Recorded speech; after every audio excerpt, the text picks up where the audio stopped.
do you feel like men are more likely in this society to commit suicide in comparison to women? We in the Nigerian system or the African system, we don't have any statistics to fall back upon in terms of the epidemiology of suicide compared with the Western society. Were you also raised as a male child to suppress your emotions? And is that something that you noticed, among your peers, where they'll say, you're a boy, don't cry? As a Yoruba man, there are some things we were brought up not to do. In the whole of my life, I saw my father cry twice. And it's like, even when such things happen, the type of comment that will come from the environment, from the community, will be, you're a man. Nobody sees tears on the face of a man. So we grew up internalizing emotions and pains.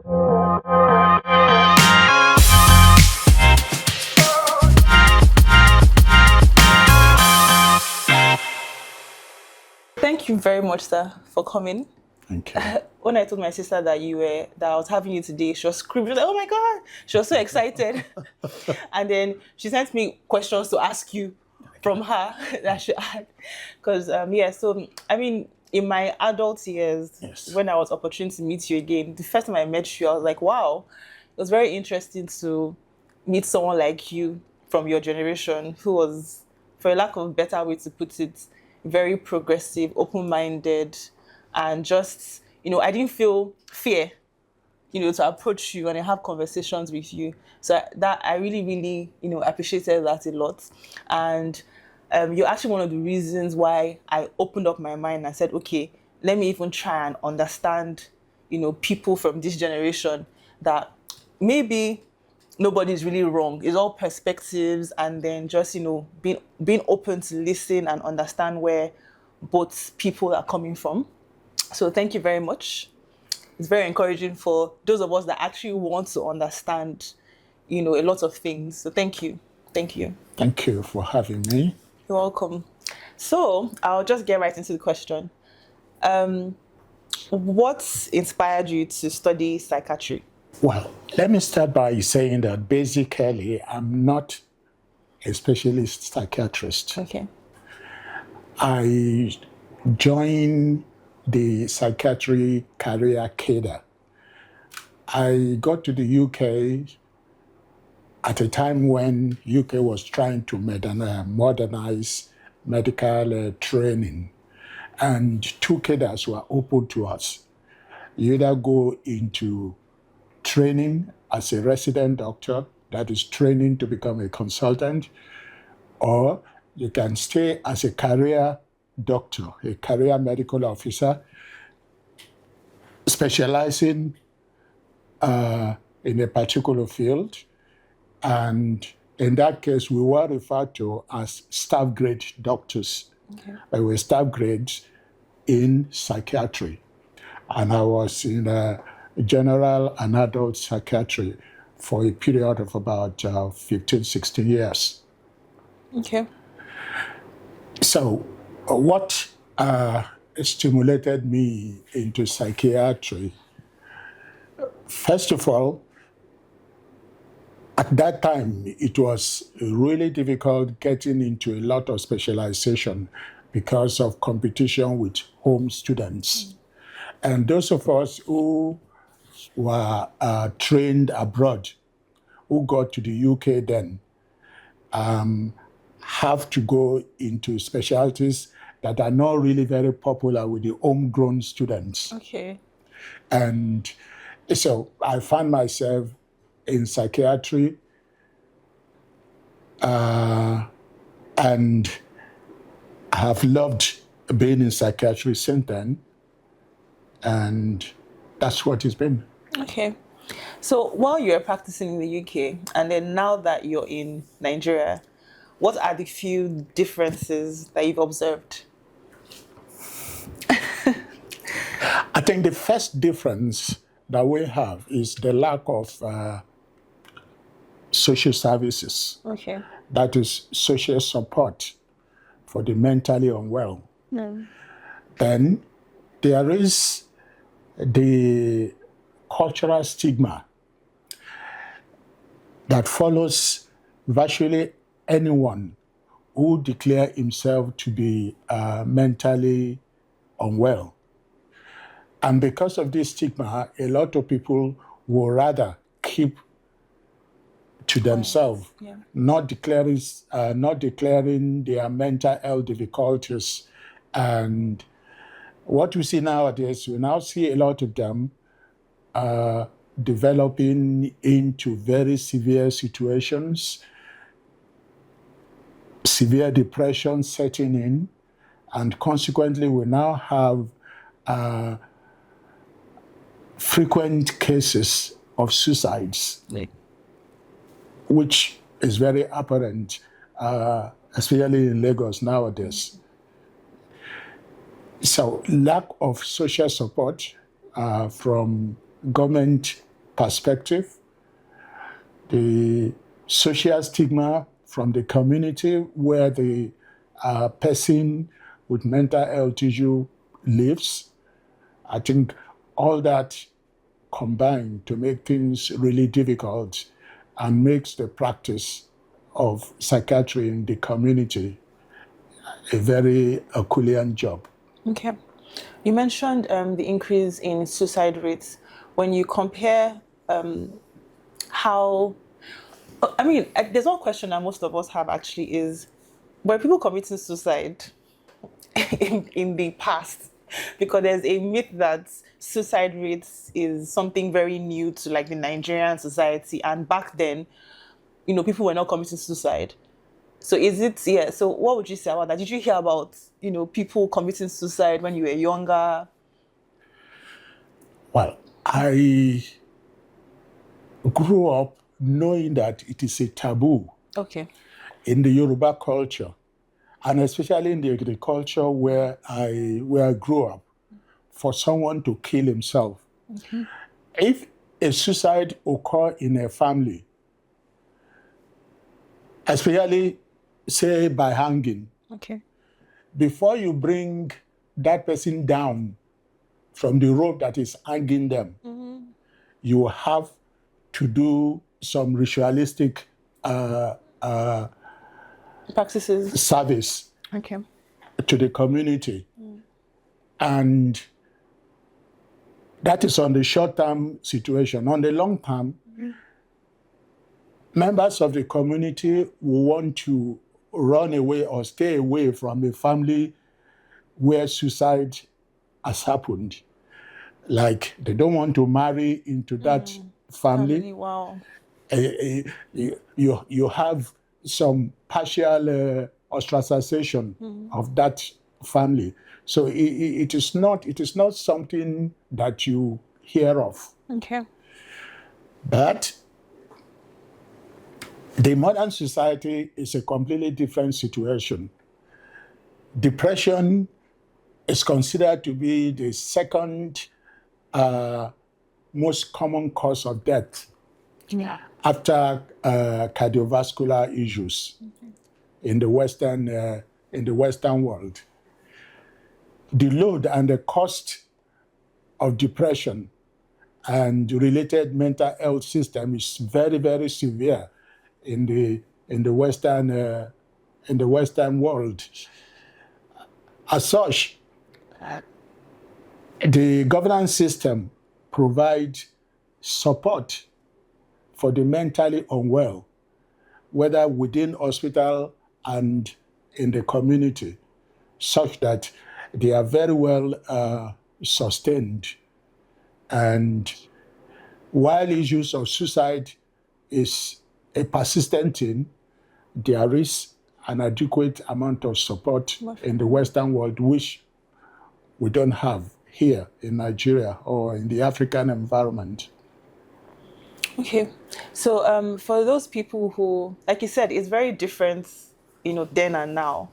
So do you feel like there could have been better ways for people back then to handle mental health issues that results to suicide? Yes, I would say yes.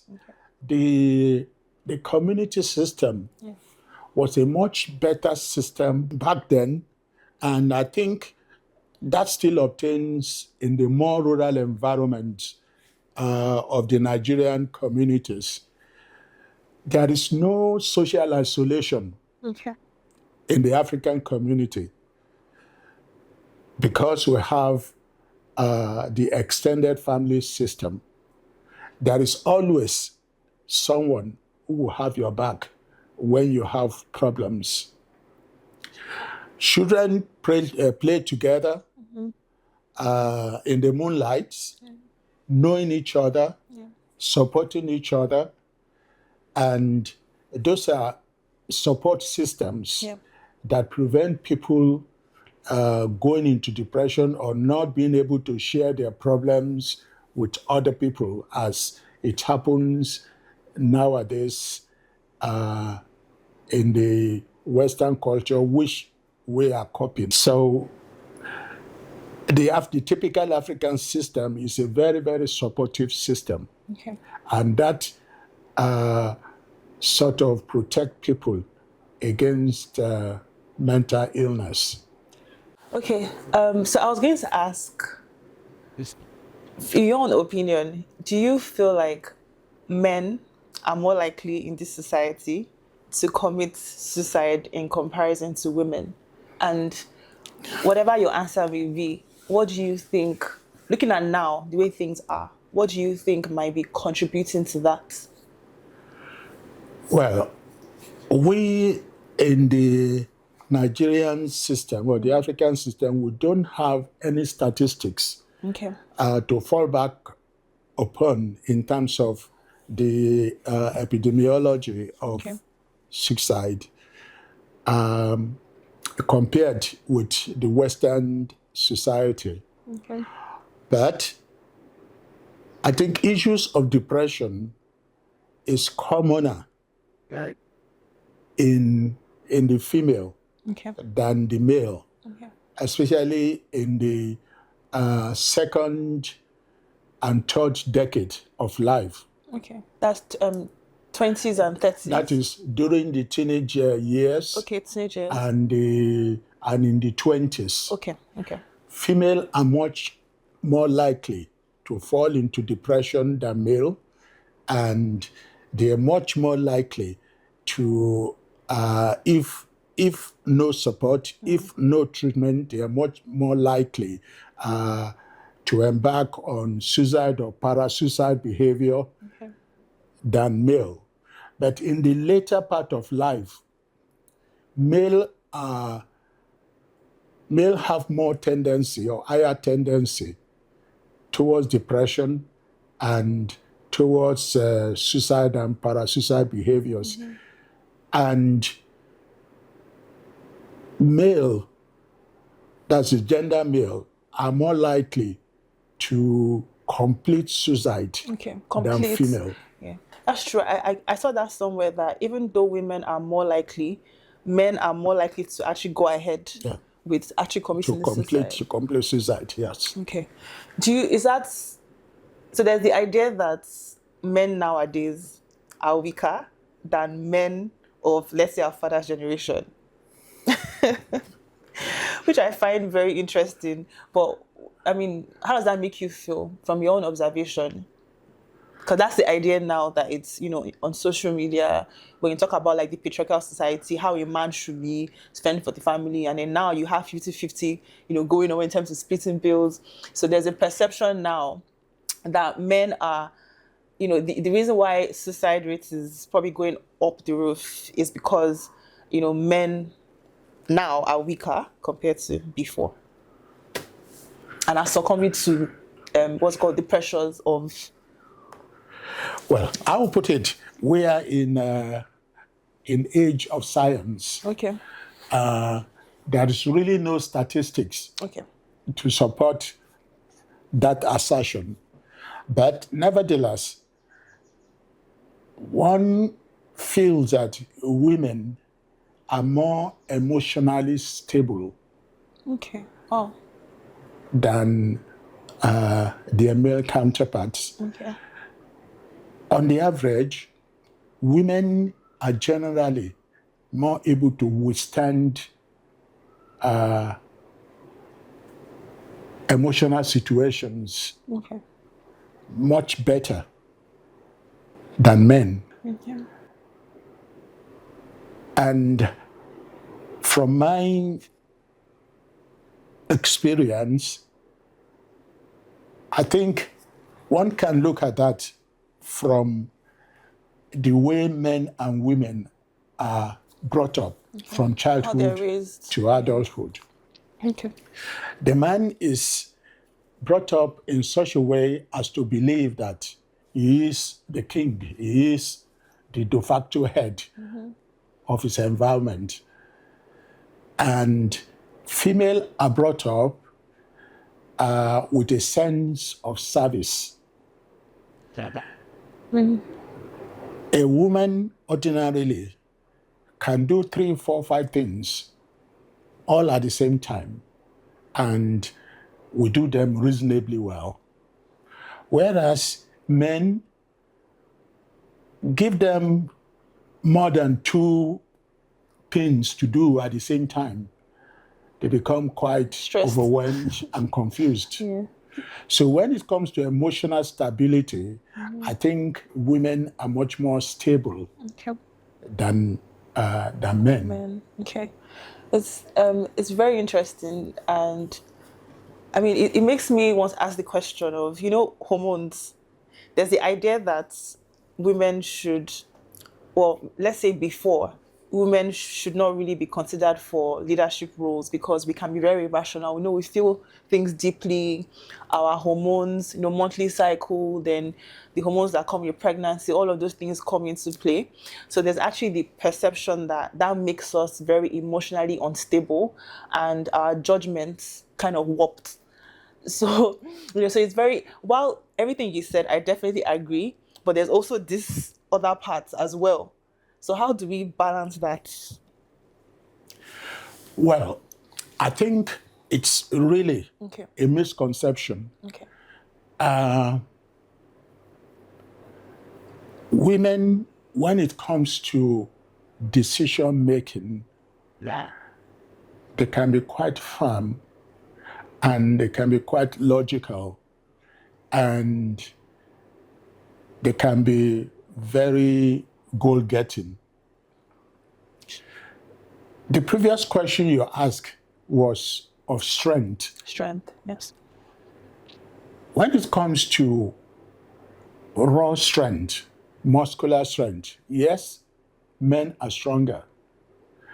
But it's generally known that brain is stronger than brawn. So at the end of the day, brain will have its way over brawn.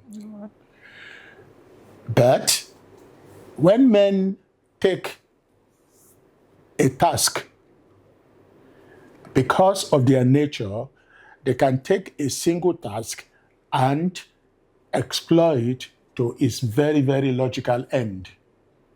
So men tends to be much more intense in chasing goals Okay. Yeah. and in obtaining results. Okay. Women they are more spread emotionally. They attain their goals, but they are slower at such task compared with men. And talking about hormonal situations and emotions, yes, there are links, but nevertheless, I don't think that in any scientific way limits women in ability to attain success in things that they do. Nowadays, we see women even in the most intricate professions, as pilots, as doctors, in neurosurgery, in neurology, in aeronautics, women astronauts. I mean, so virtually everything or all the field that used to be male-dominated have been demystified. And you see women who are doing really very well in those areas. So I really don't see how that's a limit. Yes, exactly. Okay, thank you very much, sir. When you compare pressure, we all know that a lot of, whether you're a man or a woman, there's a lot of pressure that society, puts on each and every one of us. Do you think that there are more pressures now, for men in particular, than before? I really don't think there is a preponderance of pressure on men. I think when one look at the Western society, men tends to be failing much more than women. Reasons could be pressure, failure or overwhelming circumstances, inability to attain goals as desired. Then, of course, we know that the family unit, as we used to know it, is fast changing. And that certainly has effect on men, not being able to be seen as standing as the head of their circumstances as it used to be traditionally. So there is generally a lot of frustration where men are concerned. I think it's a social issue. It's a cultural issue. Cultural issue. Okay. Speaking about cultural issue, a lot of young families nowadays are moving abroad because, especially for a lot of men, they feel like they will get a lot more support there than in Nigeria. Also because some of them feel as if they're in Nigeria, they have to carry the entire financial burden. But if they are in another country like the UK or America, it's a society whereby they could also get support from, the women that they are married to, or it's something, when it comes to financial responsibility, over there is something that it can be shared compared to Nigeria, whereby, as a man, it's like 100% is on you, is your responsibility.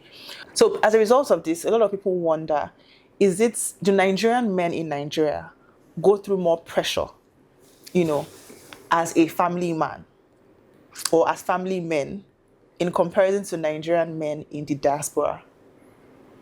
When we look at it culturally speaking, and then what are those pressures? What do you think they are, aside finances? Well, let me talk about my own personal experience when I was outside Nigeria. One of the first things that you will know is, or you will see, is shock of culture. Yes. Differences or different perceptions of responsibilities.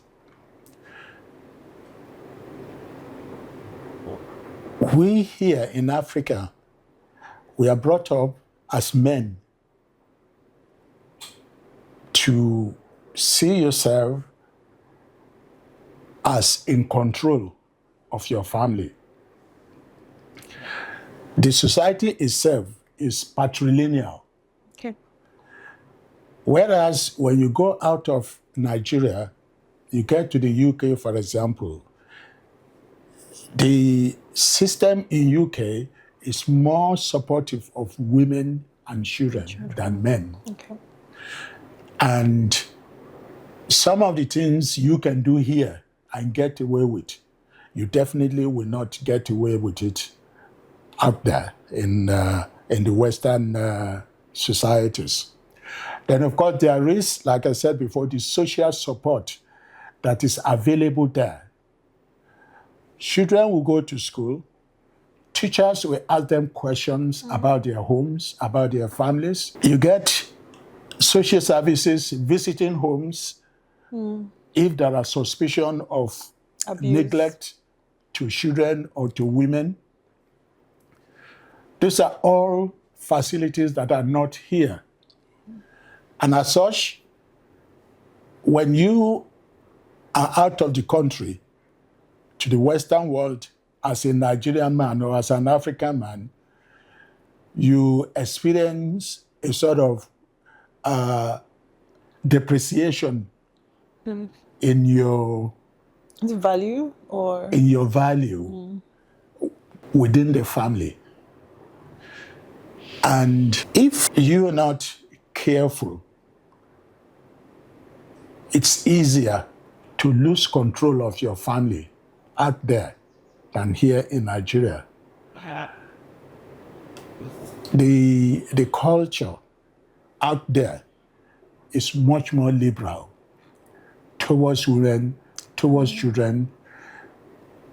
You cannot just, for no reason, spank your child or unnecessarily shout at them. I mean, rather, you want to explain to them. If you have a reason to be angry towards them, you want to explain what is happening, why you're angry, what they should do to change the situation. And it works very well out there. Yes, it can also work here, depending on approaches. Here, the culture is that you must show the muscle. Yeah.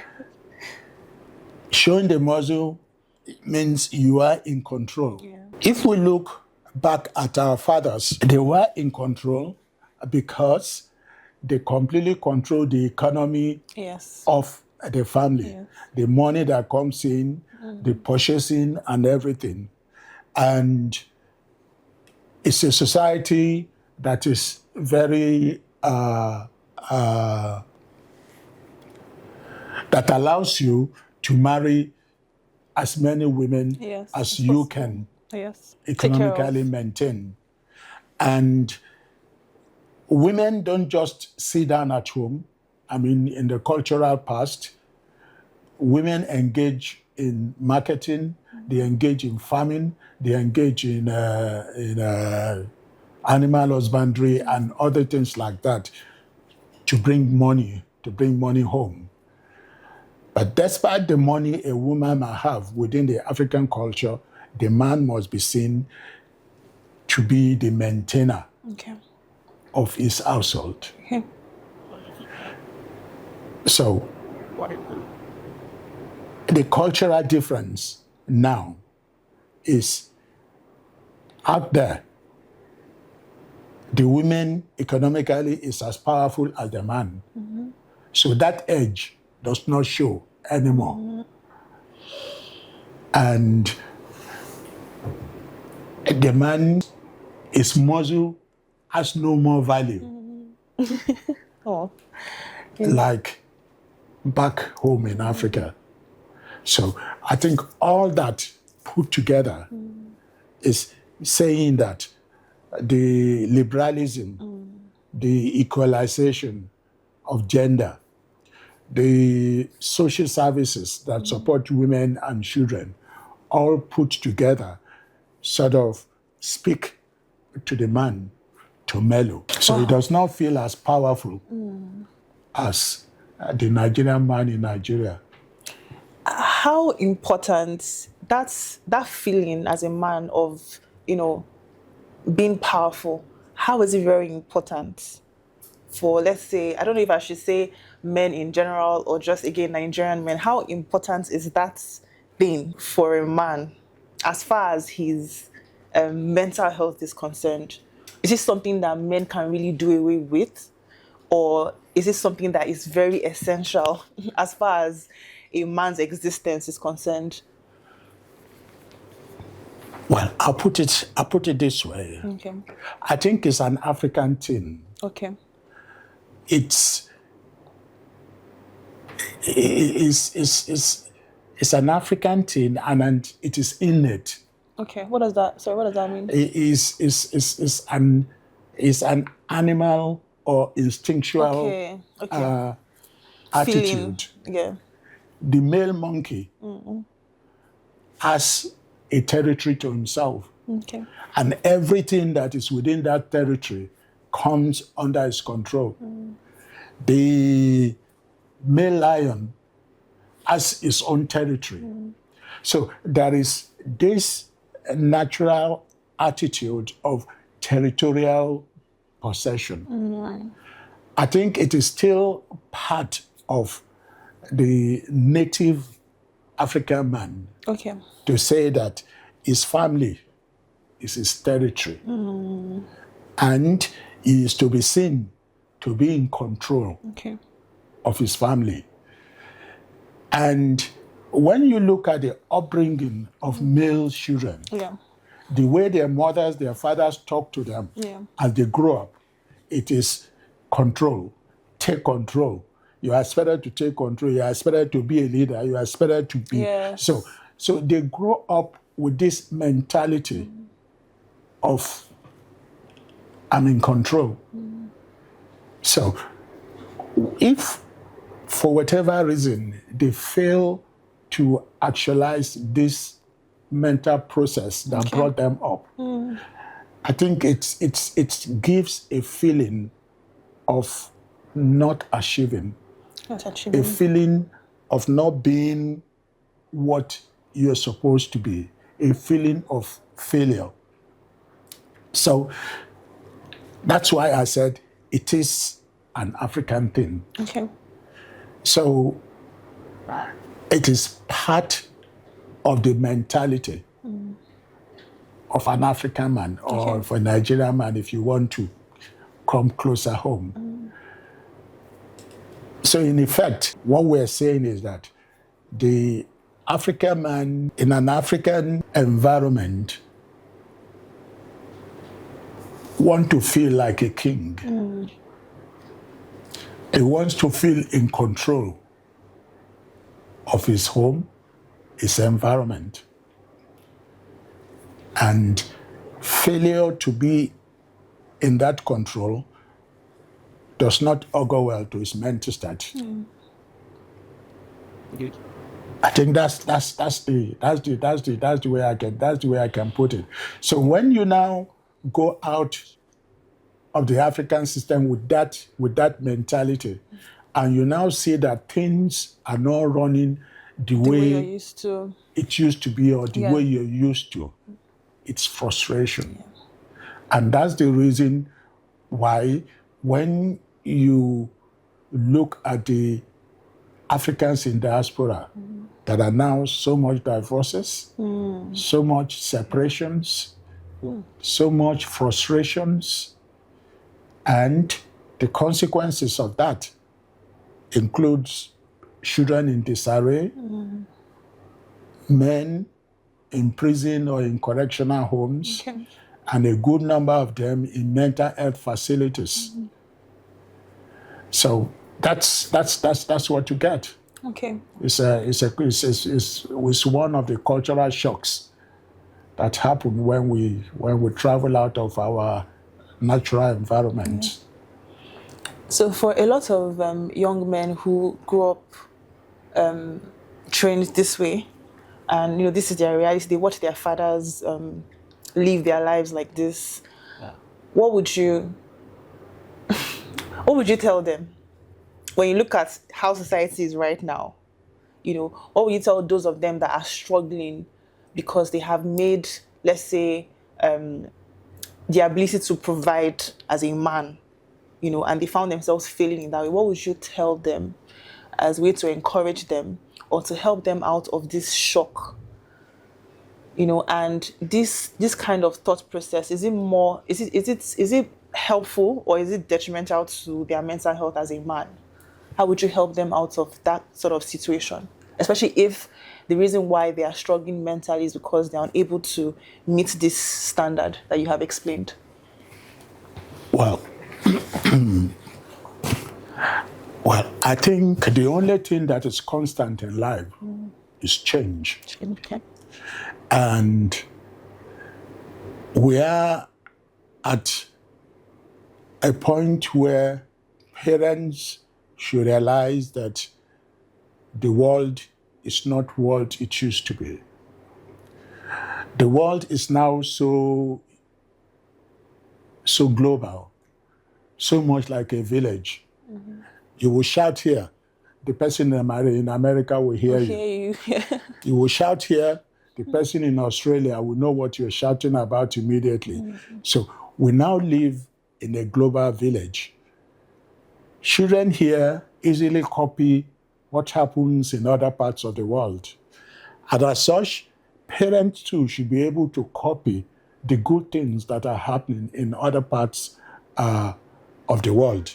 So it means that the beginning of putting things right for our children is to realize that parenting has to change. Has to evolve. Yeah. And one of the things that changes in parenting is first, give our children the liberty to speak, to talk out their feelings. Parents should be listening ears. They should be the best friend of their children. When children don't receive answers at home, they seek answers outside. Yeah. And the answer they get outside usually is not only negative, but also detrimental to their mental health and their future in life. Let me just bring in a very brief example. When a parent sends their children to buy cigarettes for them, the child is watching, is also asking himself question, why does my daddy or my mommy like this thing? What is in it? And of course, the desire to experiment comes into him or her. And I remember in those days, we started experimenting with matte straws that you pretend like You're it's so cigarette cute. and you try to see what's like. But nowadays, you don't experiment with straw because the drugs are out there Accessible. in the street and they are easily obtainable. So all what you need is for them to get a few pennies or a few kobo and out they go. They get the cigarette or they get alternatives to cigarettes. And before you know it, they become habituated or addicted to drugs. And problem starts. So if you are your child's best friend, if you are disciplined as a parent, if you are always ready to answer your child's question without making them feel stupid, without making them feel like they're a nuisance, they will always ask you questions. They are a lot more assertive, less timid than the way we were in our own days when we were growing up. So listening to them, answering their questions, solve a lot of problems. And of course, knowing where your child is at any point in time, knowing or being part of your child's upbringing. These are not the days of absent fathers. Yeah. These are not the days when parents want to do 2-3 jobs to make ends meet. It's better to manage with the little you have and have time for your family and your children, to see your children grow in your own hands, than to be absent, leave them to the open world to teach them what you will never approve of them. So speaking about emotions, I remember that I have a minor in gender studies. So I sort of learned that men are raised to suppress their emotions. And if a man, struggles with expressing himself emotionally, this might affect like his closeness with his father. So I find a lot of my male friends, for instance, the way that, we as ladies are very close to like mommy, you find that they say, oh, they love their dad. But whenever it's time for them to confide in a man, an older man who is just like them. They're like, no, don't want to tell him, So how would you tell, and how would you, I guess my first question is, were you also raised as a male child to suppress your emotions? And is that something that you noticed, among your peers growing up? Where they'll say, you're a boy, don't cry. Things like that. I think there is something about the African Okay. environment, or if I would bring it home as a Yoruba man, Okay. there are some things we were brought up not to do. Okay. I think in the whole of my life, I saw my father cry twice. Wow. Yeah. And it's like, even when such things happen, the type of comment that will come from the environment, from the community, will be, you're a man. We should not, nobody see tears on the face of a man. So we grow up internalizing emotions and pains. We grow up believing that certain things should not be openly discussed. I can tell you the number of men in my age who will freely sit down and discuss sex, even with their partners, without feeling uncomfortable. I extremely feel. Wow. It is the way we were brought up. There are things that should be discussed. There are things that are not discussed. Like you have rightly pointed out, at the end of the day, while it makes the man look like a man, it reduces his humanity. He lacks ability to express love, for example. The African man, the typical African man, to be able to tell his wife, I love you, is a really difficult thing. Men show love by action. But the world is changing. If you love me, you let me know.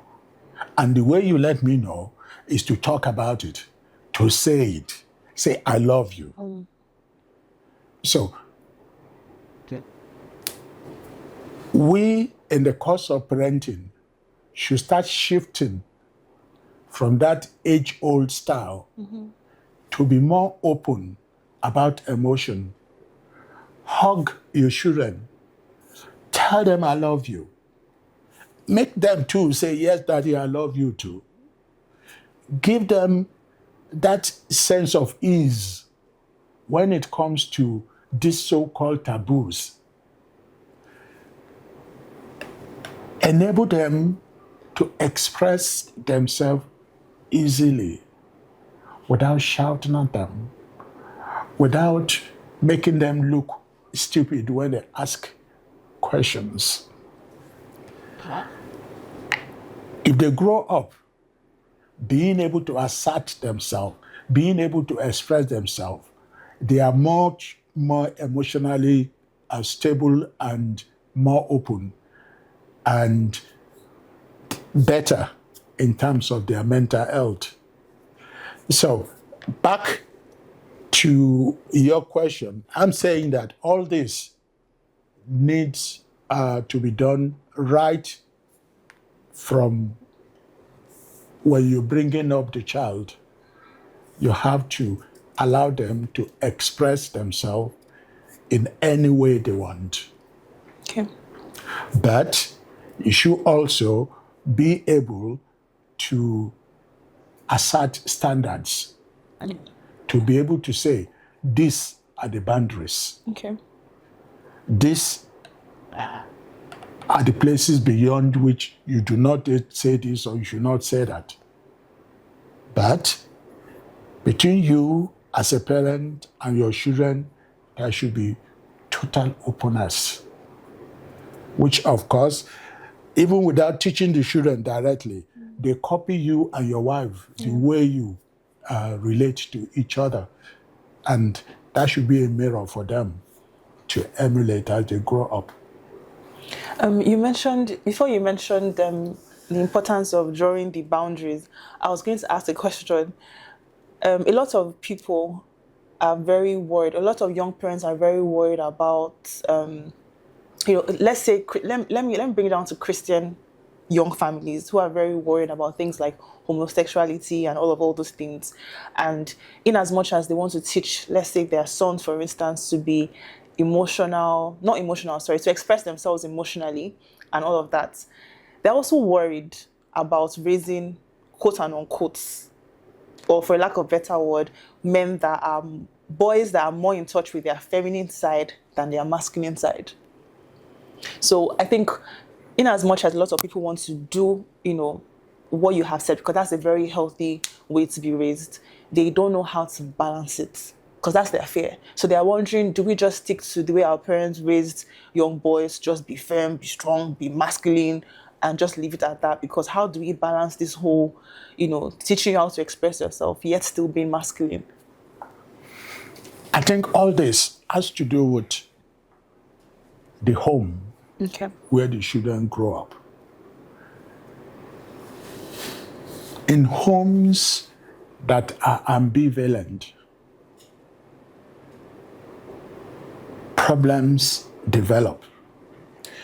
In homes where there is communalism, where mother plays the role of a mother, father plays the role of a father, it's easy for the child to see the way it flows. Okay. What you do not know is not part of your knowledge. Okay. I have, in the course of my professional experience, come across young people who are cross-dressers. Boys who want to put on bras, put on female undies. Mm-hmm. I think there are problems that start very early in life, where a child is not able to see himself as a male or herself as a female, where there is a confusion in sexual orientation. Yeah.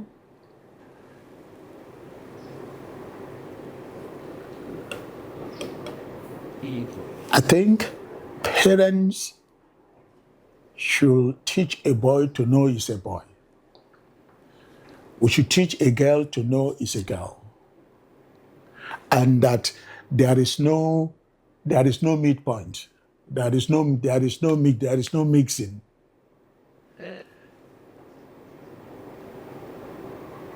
The African setup does not allow a lot of the sexual depravity that we see in the Western world. Children are not supposed to be reared like goats, without control, without boundary set. I think it is the lack of boundary setting that eventually lead to sexual disorientation problems that has to do with dressing, that has to do with the personal perception of self. That is the perception of self. Seeing yourself more like a female trapped in a male body or a male trapped in a female body. It's part of poor emotional development that leads to that. Okay. So children or parents, as they watch their children grow, allow them to be expressful, express their feeling, but teach them about boundaries, Okay. about limits, and let them know what they are. The Christian teaching is complete in itself.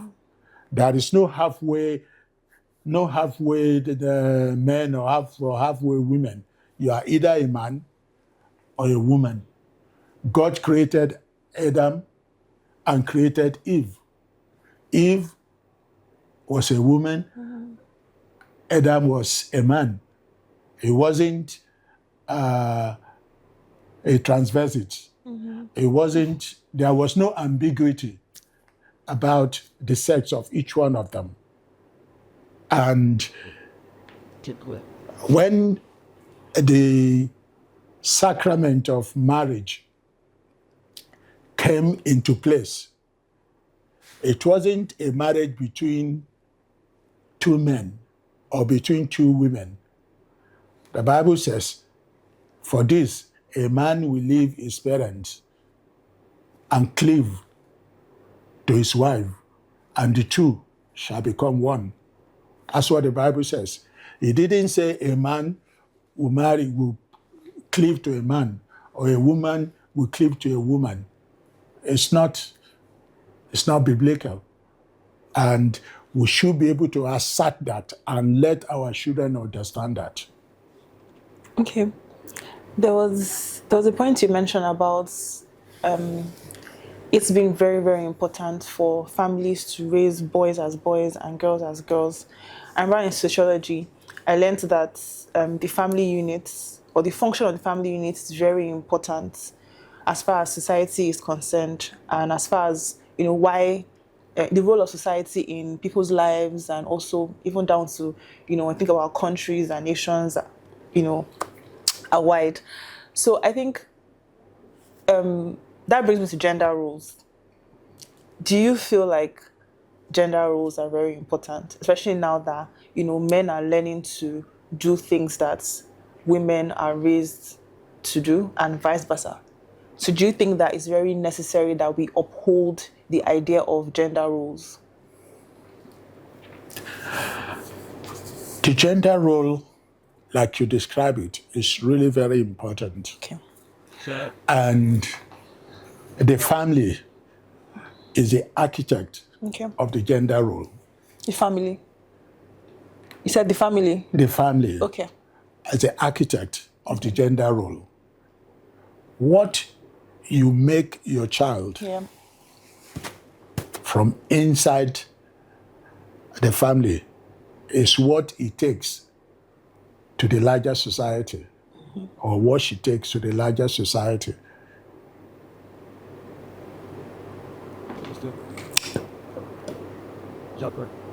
The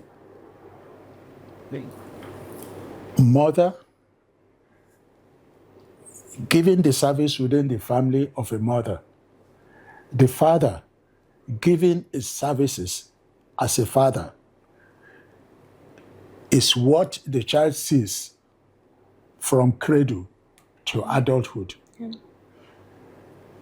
And the role of discipline, when I'm talking about discipline now, I'm not talking about anger or beating or anything. I'm talking about discipline in terms of our gender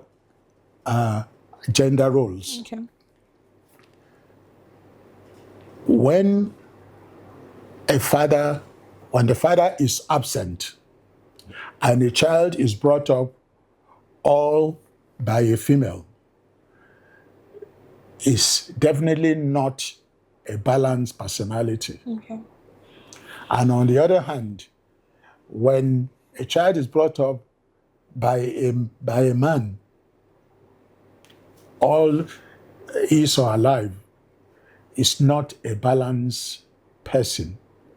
So it means that the sanctity of the family is the bedrock of a normal society. Yeah. The family is the block of the great building that is the society. When family fails, society fails. And that's what we see everywhere. Where you see a lot of people on drugs, you see a lot of people as drunkards, as gamblers, it all starts from the family. So everything that can be done to ensure the sanctity of a family should be done, should be encouraged by society for us to build the ideal society that we all crave. Okay. I had a guest that was talking about how young boys of nowadays, the reason why they might be struggling is because they don't have, back in the day, men would have like an older man that you go to confide in that would mentor you. But nowadays, you find that a lot of young men don't have that. How is that very important? Or do you think it's even important that as a young man who is growing, do you feel like having a mentor or an older person that you reverence is very important as far as your growth is concerned as a man? Well, we grew up seeing our father as a bedrock, Okay. as something that I will call our center of gravity. Okay. As we were growing up, when you go errand, your mom will say, I will report you to your dad. Yeah. And you don't want a situation where you'll be reported to your dad because you know what the consequence will be. So that, in a way, helped to balance the mental state of the growing young man. He has someone that he fears out of respect. Just the same way that we as Christians, we have the fear of God. The fear of God is out of respect to God, that God would not do wrong. So the same way, the child is growing up knowing that my father will not do wrong. Yes, my father can beat me, can chastise me, but it is out of love. Out of love, yes. So the child grows up knowing that he or she is protected. If for any reason is given boundary, there is explanation also to support boundary, to say, this is why I was angry with you. When you do this, this could be the consequences, which are not good. Yeah. When you do it this other way, this is the right way to do it. And the consequences of doing it right is this and this and that. Okay. So the child grows up being able to weigh consequences. Okay. It grows up knowing that this is good for society. Society will not sanction this. Okay. Society will sanction this. So it grows up in a balance. It grows up well-defined in terms of its conception of what is good and what is bad within the society, within societal norms. And that is what I think is good upbringing. Okay. The one that the Yoruba people will call Omoluabi. Yeah. In our days, you are in a bus, an elderly comes in, you will stand up and tell the elder to sit down. You see an elder carrying a load. You say, sir, ma, can I help with this? You as a young person, you not want yourself to be seen abusing an older and an elder or being rude to them because you know what the consequences will be when you get home. You as a growing child, you will not take what does not belong to you home because you know what your parents are going to say to you if you bring something that they did not buy for you. All those things, they are corrective measures that help the child to stay within boundary. And once a child grows up, no boundary, you can be sure that he will never go wayward. Okay. If we wanted to look out for the signs that a man's mental health is declining, let's say within someone in the same household as we are, or even same circle as we are there signs that we should look out for? In case, because there's some people that don't even realize that their own mental health is declining. So are there like little signs here and there that they might see and then it could help us to help them raise alarm? Yes, I will slightly disagree with you. Men's mental health are not declining. What we see is just the sign of changing situations in society, in perception of life, and so on and so forth. So, talking about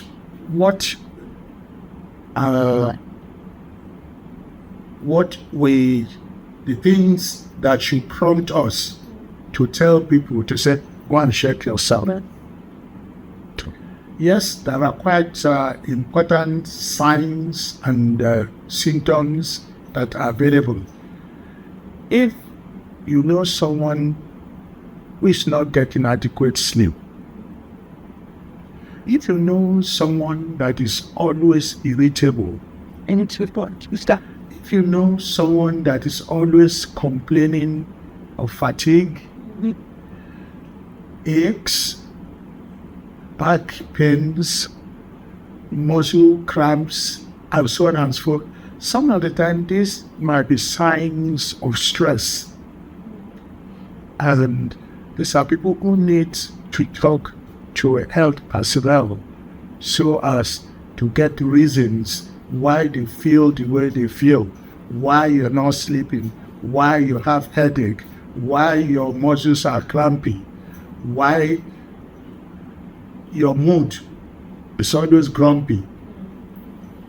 These are people that we should encourage to see their doctors for explanations and for treatment if required.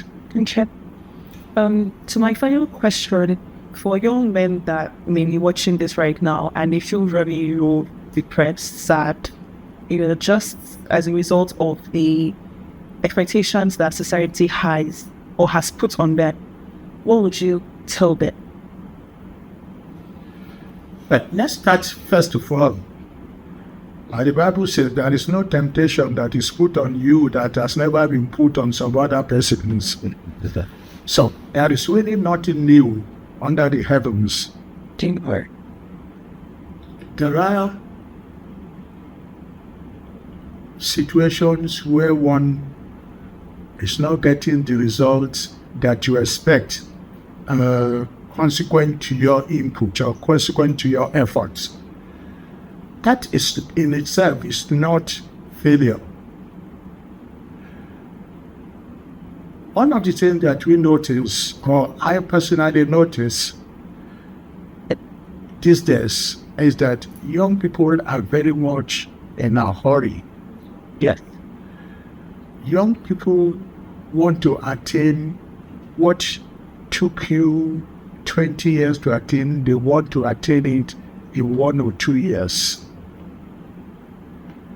There is no there is so much lack of patience, so much lack of perseverance. Let me give you an example, a very everyday example. Look at the carpenter's shed. You hardly see young people advertising with them as it used to be. Go and look at bricklayers.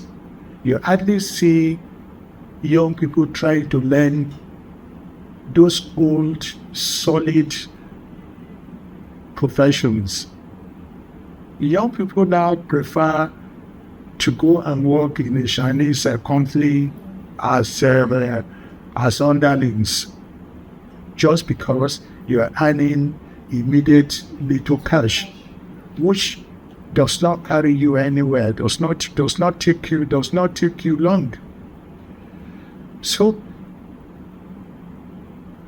to teach young people to persevere, to be patient, to be attentive, to trust in God and trust society, to learn to do good and be on the good side of the law, is all that we need to teach our young people.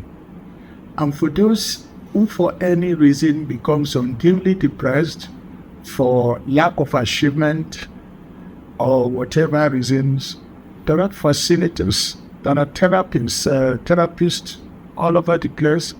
Doctors are there to speak with. We shouldn't be not achieving early.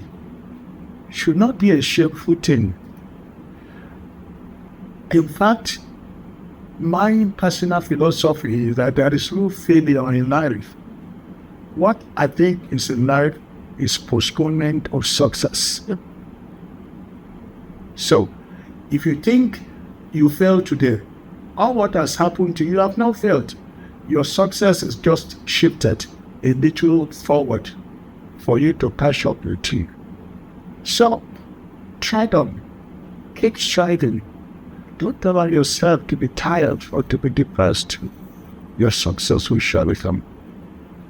Well, thank you so much, sir. Thank you very much for your time. I personally feel very honored that you gave me a bit of your time.